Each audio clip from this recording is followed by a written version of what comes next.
வணக்கம் மக்களே. அமெரிக்கா மற்றும் ஈரானுக்கு இடையில் நடக்கிறதா இருந்த போர் நிறுத்தத்துக்கான 2ஆம் கட்ட பேச்சுவார்த்தை நடைபெறவே இல்லை.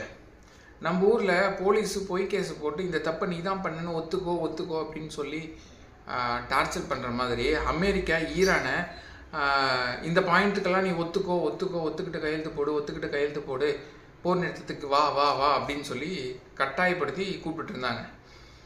இந்த நிலையில் ஈரான் நீ எல்லாம் ஒரு ஆளே கிடையாது போ சீப்ப அப்படின்ற மாதிரி கொஞ்சம் கூட மதிக்காமல் அமெரிக்காவை இந்த பேச்சுவார்த்தைகளுக்கு வரவே இல்லை.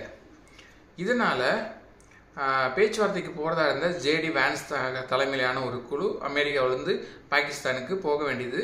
இந்த பேச்சுவார்த்தை அங்கே போய் எந்த பிரயோஜனமும் இல்லை அப்படின்றதுனால அவங்க கிளம்பவே கிடையாது. ஸோ ஏற்கனவே ட்ரம்ப் இந்த பேச்சுவார்த்தை சுமூகமாக நடைபெறலை, 7ஆம் கட்ட பேச்சுவார்த்தை நடைபெறலைன்னா ஈரானை மொத்தமாக அழிச்சிருவேன், ஈரானில் இருக்கக்கூடிய பவர் பிளான்ட் எல்லாம் போட்டு அடிச்சிருவேன், பிரிட்ஜஸ் எல்லாத்தையும் அழிச்சிருவேன் அப்படிங்கிற மாதிரி ஏகப்பட்ட பயங்கரமான பில்டப் எல்லாம் கொடுத்துருந்தார். இந்த நிலையில் பேச்சுவார்த்தையே நடைபெறலை. பேச்சுவார்த்தை எங்கே சுமூகமாக முடியாது, பேச்சுவார்த்தையே நடைபெறலை.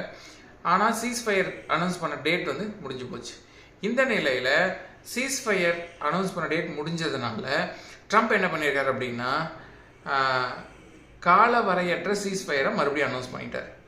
ஈரானுக்கு நாங்கள் கொஞ்சம் டைம் கொடுக்குறோம், அவங்களுடைய ப்ரப்போசல்ஸ் எல்லாம் கொண்டு வந்து சப்மிட் பண்ணுற வரைக்கும் அவங்களுக்கு நாங்கள் டைம் கொடுக்குறோம், அது வரைக்கும் நாங்கள் ஈரானை தாக்க போகிறதில்ல அப்படின்ற மாதிரி சீஸ்ஃபயர் எக்ஸ்டென்ஷன் அப்படிங்கிறத என்ன டேட் அப்படின்னு சொல்லாமல் வித்தவுட் டேட் மென்ஷன் பண்ணாமல் சீஸ்ஃபயர் எக்ஸ்டென்ஷன் அப்படிங்கிறத அமெரிக்க அதிபரான ட்ரம்ப் கொடுத்துட்டார். சரி, அப்போ அடுத்த பிரச்சனை என்னப்பா, இங்கே 2 பேருக்கும் இருக்கக்கூடிய ஒரே ஒரு பிரச்சனை இந்த ஹார்முஸ் ஜலசந்தி தான். இப்போ அந்த ஹார்முஸ் ஜலசந்தியை அமெரிக்கா கம்ப்ளீட்டாக பிளாக்கெட் போட்டு வச்சுருக்கு. ஸோ இந்த பிளாக்கெட்டை நாங்கள் ரிமூவ் பண்ண போகிறது கிடையாது, இந்த பிளாக்கெட் அப்படியே தான் இருக்கும் அப்படின்னு சொல்லிட்டு அமெரிக்கா சொல்கிறாங்க. ஈரான் என்ன சொல்கிறாங்க அப்படின்னா, என்னைக்கு நீ இந்த பிளாங்கெட்டை எடுக்கிறியோ, எப்போ என் நாட்டுக்குள்ளே கப்பல் வரது போகிறது நீ தடுக்கிறதுலேருந்து உங்கள் கப்பல் படையெல்லாம் பின்னுக்கு வாங்கி எப்போ நீ இந்த பிளாக்கெட்டை எடுக்கிறியோ அப்போ தான் நான் பேச்சுவார்த்தைக்கே வருவேன், அப்போ தான் நான் அதை பற்றி யோசிக்குவேன் அப்படின்னு சொல்லி ஈரான் சொல்கிறாங்க. ஸோ ஆனால் அமெரிக்கா இது தொடரும் அப்படிங்கிற மாதிரி சொல்லி வச்சுருக்கிறாங்க.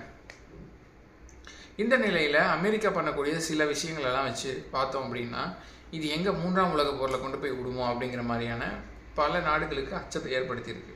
ஏன் அப்படின்னா இந்த ஹார்முஸ் ஜலசந்தியில் மட்டும் நடந்துட்டு இருந்த போர், இந்த பிரச்சனை அப்படிங்கிறது இந்திய பெருங்கடல் வரைக்கும் வந்திருக்கு. இந்திய நிறுவனத்துக்கு சொந்தமான ஒரு கப்பலை அமெரிக்கா கைப்பற்றிடுறாங்க. அதே மாதிரி சைனா கிட்ட இருந்து எங்களுக்கு ஒரு கிஃப்ட் வந்திருக்கு அப்படிங்கிற மாதிரி அமெரிக்க அதிபர் ட்ரம்ப் அனௌன்ஸ் பண்ணியிருக்காரு. ஸோ இதை வச்சு பார்க்கும்போது சைனாவுடைய கப்பலை ஏதோ ஒரு கப்பலை அவங்க கைப்பற்றி இருக்கிற மாதிரியான தகவல் தெரியுது. ஸோ இதையெல்லாம் வச்சு பார்க்கும்போது இப்போ இந்தியா மற்றும் சைனா போன்ற மிகப்பெரிய இராணுவ பலம், அணு ஆயுத பலம் எல்லாமே இருக்கிற நாட்டுக்கிட்ட அமெரிக்காவை வம்பிழுத்தாங்க அப்படின்னா, இவங்க எல்லாரும் ஒன்று சேர்ந்து அடிக்க ஆரம்பித்தாங்க அப்படின்னா அமெரிக்கா தாங்குமா? அப்போ அமெரிக்கா வந்துச்சு அப்படின்னா அமெரிக்காவை போட்டு அடிக்கும் போது மற்ற அவங்களுடைய நேட்டோ படைகள் எல்லாமே உள்ள வருவாங்க. அப்படின்னா இது கண்டிப்பாக ஒரு 3ஆம் உலக போருக்கு கொண்டு போய் விட்டுரும். ஸோ இதை சம்பந்தமான பயம் மிகப்பெரிய அளவில் வளர்ந்துட்டுருக்கு.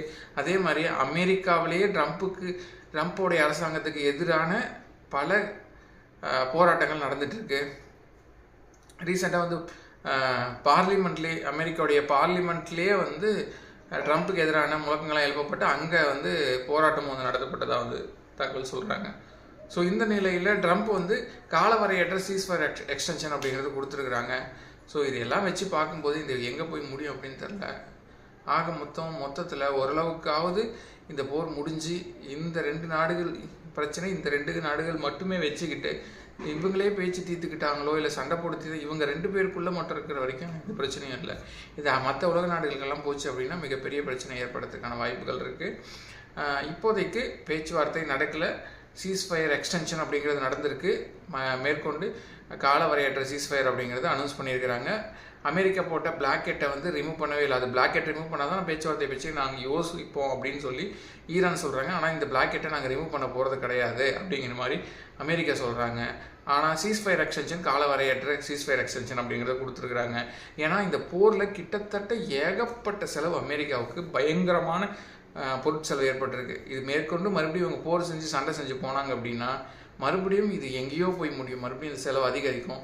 இப்போதைக்கு செலவு இல்லாமல் ஓரளவுக்கு கட்டுப்பாட்டில் ஈரானை கண்ட்ரோல் பண்ணுறதுக்கு இருக்கக்கூடிய ஒரே விஷயம் இந்த பிளாக்கெட் தான். ஸோ அதனால் அமெரிக்கா இதை வந்து பண்ணிகிட்டு இருக்கிறாங்க.